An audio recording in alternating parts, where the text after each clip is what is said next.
Late-stage dadhood means a sudden interest in things like largest balls of twine, biggest houses of mud, or in this case, abandoned towns in the Smokies. Welcome to Elkmont. Once a resort town for the wealthy, these houses have been steadily decaying for a long time. Some are just chimneys now. All you dads looking at this saying, are you trying to heat the whole neighborhood?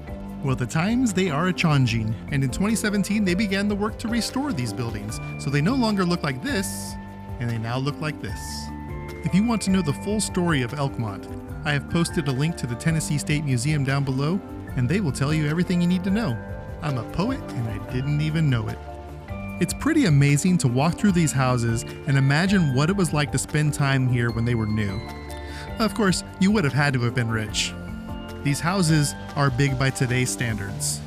I posted another link to a really interesting thesis down below about how these houses got to stay after this area was deemed a national park, and others didn't get to keep their land. I'll give you a hint. It's about the money. Can we talk about the bathrooms? I'll admit, when I first walked up to these, I thought, man, these people didn't believe in privacy. Then I realized that this was just so that we could have a peek of what the bathrooms would look like, and people wouldn't use them. Because people. But then I came along to this bathroom.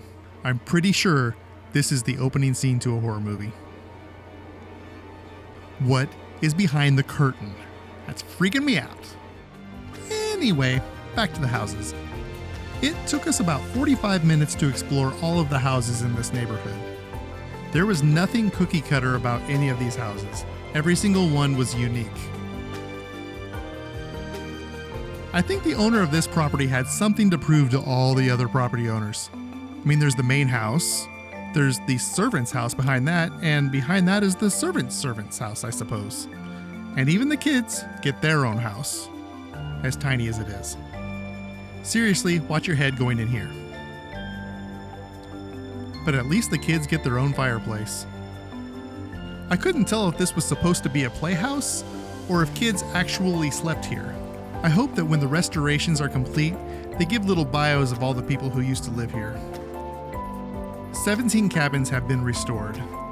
Personally, I would like to see this more like a museum and have period furniture in each of these houses, to really get a glimpse of how they lived here. When I was younger, I would have not been interested in this at all. I'm telling you, it comes from being a midlife dad. I've got no other answer for it. So if you were to ask me if I think Elkmont is worth the time exploring in the midst of hiking and exploring a national park, my answer is yes. I do wish they had more information about actually living here and what it was like.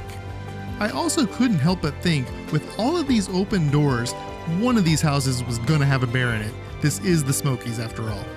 Hey, I hope you liked this tour of Elkmont. Please like, subscribe, and comment if you did. And if you didn't like it, please like, subscribe, and comment. My next trip is going to be to San Diego, California, my hometown, and I hope to give you a look at multiple destinations in America's greatest city. See you then.